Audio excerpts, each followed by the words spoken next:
Balance sheet part 2. I know, exciting stuff, right?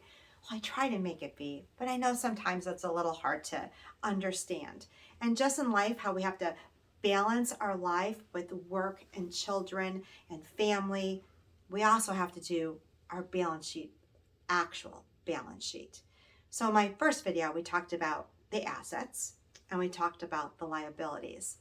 And the second part here is the equity. And a lot of times people don't understand what equity means. So this is a little trickier because part of this depends on the type of business you have. You can be a sole proprietor, you could be an LLC, or you can be incorporated.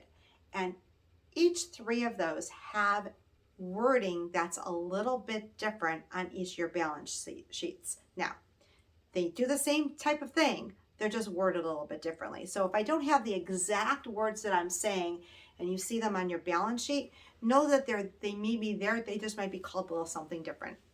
For example, sole proprietor is going to be owner's draw. LLC would be member's draw. Incorporated is going to be shareholder distribution.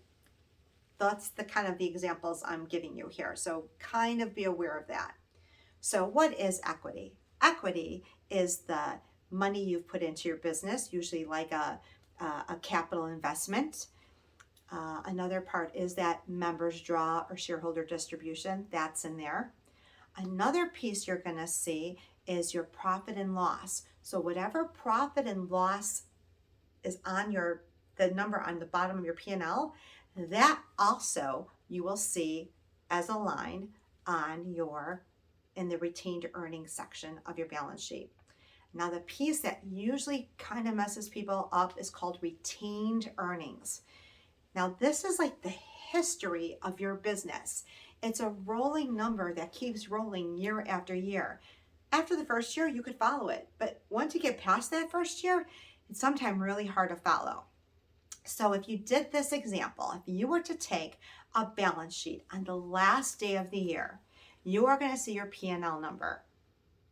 Then do a balance sheet the first day of the new year, and that number will have disappeared. And where it went is it went into your retained earnings. It may be called something else. And if you don't know what it's called, that's a little trick you do to figure out what it is called.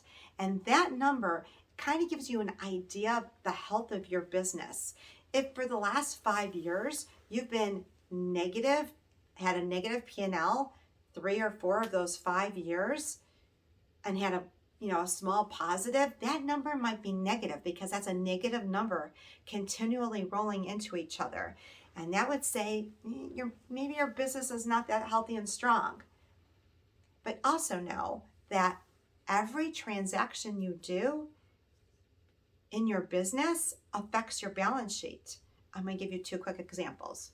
One is you pay a office supply order. So the cash comes out of the bank, which is your asset, and it pays your office supplies, which in fact affects your negative number or your P&L number, and then shows up on the retained earnings section. And that's how it affects the top part and the bottom part, and that's what makes it equal. I hope that made sense. I know it's kind of hard to picture, but it'll be really helpful if you pull that balance sheet that last day of the year and the first day of the year and compare them and see where that number goes. And that number might make a little bit more sense to you. Hope that helped. Hey, how you doing? I'm Tristan, Gina's son. I just want to tell you to like, share, subscribe, comment down below, all that. And this is Green Tree Bookkeeping, the place where you can hang your hat on.